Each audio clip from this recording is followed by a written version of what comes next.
One God awareness അക്കാഡമിയിലേക്ക് മഹർഷി മഹാകവി Gurushree professor P Krishnakumar സാഹിത്യ ദർശന പഠന പരമ്പരയിലേക്ക് ഏവർക്കും സ്വാഗതം. ധർമ്മവർഷം 98. ധ്രുവസിദ്ധിപ്രദം സാക്ഷാ അംബികാ പരദർശനം ഗുരും ശക്തീശ്വരം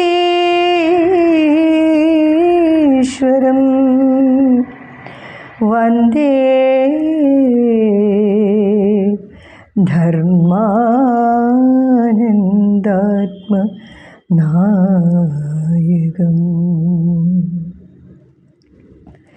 മഹർഷി മഹാകവി ഗുരുശ്രീ പ്രൊഫസർ പി കൃഷ്ണകുമാർ രചിച്ച് എഴുതിയ ഭാരതം ധർമ്മരാഷ്ട്രമാകണം എന്ന ലേഖനമാണ് ഇന്നിവിടെ വായിക്കുന്നത്.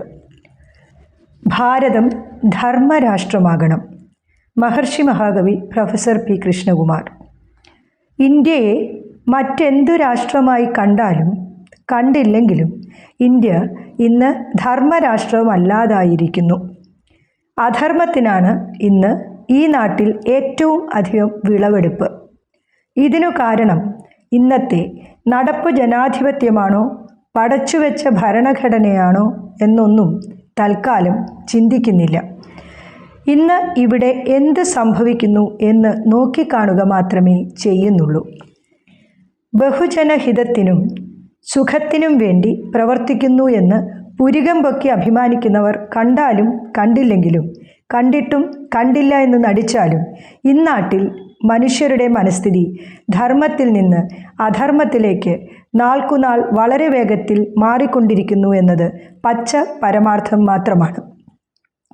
ഈ മാറ്റം പ്രശ്നങ്ങളെ പരമാവധി സങ്കീർണമാക്കുകയും ചെയ്യുന്നു. എല്ലാവരും എങ്ങനെയെങ്കിലും ജീവിക്കുവാൻ, എന്തും ചെയ്യുവാൻ തയ്യാറാകുന്നു.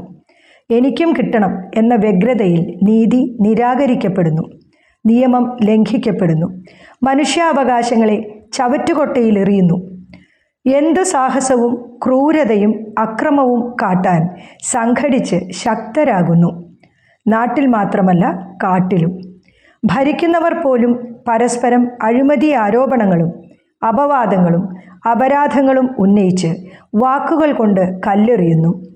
കച്ചവടക്കണ്ണല്ലാതെ മറ്റൊരു കണ്ണും ഒരു മനുഷ്യനും ഇല്ലാതായിരിക്കുന്നു.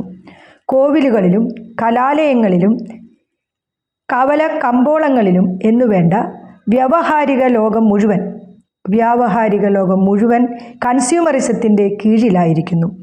ഉന്നത ആദർശങ്ങൾക്ക് ഊരുവിലക്ക് കൽപ്പിക്കപ്പെട്ടിരിക്കുന്നു.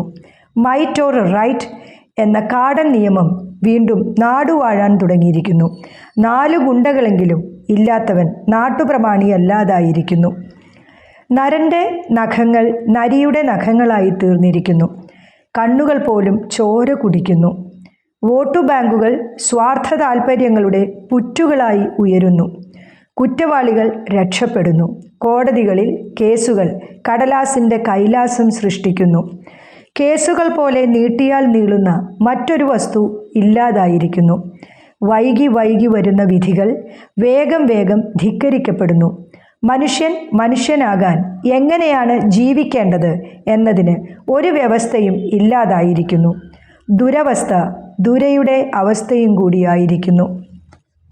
സാധാരണ മനുഷ്യനെ ഒന്നടങ്കം ജാതിയുടെയും മതത്തിൻ്റെയും കക്ഷി രാഷ്ട്രീയത്തിൻ്റെ അണികളും അടിമകളുമാക്കി വെട്ടിത്തിരിച്ച് സമൂഹത്തിൻ്റെ അടിമറയിൽ സമാന്തര സർക്കാരുകൾ വരെ കെട്ടിപ്പടുത്ത് ജനാധിപത്യത്തെ ഒരുതരം നാടുവാഴിത്തവും കുടുംബഭരണവുമാക്കി അട്ടിമറിച്ച് അംഗീകൃത നേതൃത്വം തലപ്പൊക്കം കാണിക്കുന്നു. വറ്റിപ്പോകുന്ന പുഴകൾക്കു പകരം ചേരിപ്പോരുകളുടെ ചോരപ്പുഴകൾ കരുപൊട്ടിയൊഴുകുന്നു. ക്രമസമാധാനം ഒരു പ്രഹസനം മാത്രം. ആത്മഹത്യയും പട്ടിണി മരണവും ബലാത്സംഗവും വഴിമുടക്കലും കടയടപ്പിക്കലും പൊതുമുതൽ നശിപ്പിക്കലും പിടിച്ചുപറിക്കലും പോക്കറ്റടിക്കലും ബാങ്ക് കൊള്ളയും കൊള്ളിവെപ്പും ഇല്ലാതിരുന്നാൽ ഇത് ജനാധിപത്യമാകയില്ലെന്ന ശാഠ്യത്തിൻ്റെ ശബ്ദമുയർത്തുന്ന പിശാചിനെ ദൈവമായി തെറ്റിദ്ധരിക്കുന്ന നാട്ടിൽ ആ നാടിനെ ദൈവത്തിൻ്റെ സ്വന്തം നാട് എന്ന് വിളിച്ചാൽ അത് ശരിയല്ലാതെ തെറ്റാകുമോ? നമ്മൾ മനുഷ്യരാണോ എന്ന് ചിന്തിക്കാനൊക്കാത്ത വിധത്തിൽ പ്രീണന നയങ്ങളുടെയും പദ്ധതി സ്വപ്നങ്ങളുടെയും പ്രത്യാശ വാഗ്ദാനങ്ങളുടെയും കായിക വിനോദങ്ങളുടെയും കൺസ്യൂമറിസത്തിൻ്റെ വർണ്ണതാള പരസ്യങ്ങളുടെയും ജാതി മതാധിഷ്ഠിതമായ സാഹിത്യ സാംസ്കാരിക പുരസ്കാര സമ്മേളനങ്ങളുടെയും മയക്കുതാമ്പൂല മധുര സൽക്കാരങ്ങൾ കൊണ്ട് അസ്വസ്ഥതകളിൽ നിന്നും അസഹ്യതകളിൽ നിന്നും സാധാരണക്കാരൻ്റെ ശ്രദ്ധ തിരിച്ചുവിടുന്നതിൽ കവിഞ്ഞൊരു സമൂഹ ധർമ്മ വഞ്ചന വേറെയുണ്ടോ? ആർക്കും ഖേദം ഉണ്ടാകാത്ത വിധം ബോധം മറിക്കപ്പെട്ടുകൊണ്ടിരിക്കുന്നു. പുതിയൊരു ബോധോദയത്തിനു വേണ്ടി പ്രവർത്തിക്കുവാൻ ഇനി ഇവിടെ ആരുണ്ട്? എല്ലാവരും ജാതികളുടെ സങ്കുചിത മതങ്ങളുടെ കക്ഷി രാഷ്ട്രീയങ്ങളുടെ കാണാത്ത ചങ്ങലയിൽ കുരുങ്ങിക്കഴിഞ്ഞിരിക്കുന്നു. വീണ്ടും ഒരു സ്വാതന്ത്ര്യ സമരം ആരിനി നയിക്കാൻ? ഭാരതത്തെ ധർമ്മരാഷ്ട്രമാക്കാനുള്ള ഒരു ധർമ്മസേന എങ്ങനെയുണ്ടാകും? ഈ ലേഖനം ഇവിടെ അവസാനിക്കുകയാണ്. മഹർഷി മഹാകവി ഗുരുശ്രീ പ്രൊഫസർ കൃഷ്ണകുമാറിനെ കുറിച്ച് എന്നും പുതിയ അറിവുകളുമായി നമുക്ക് വീണ്ടും കാണാം. നന്ദി, നമസ്കാരം. ജയ് ജഗത്.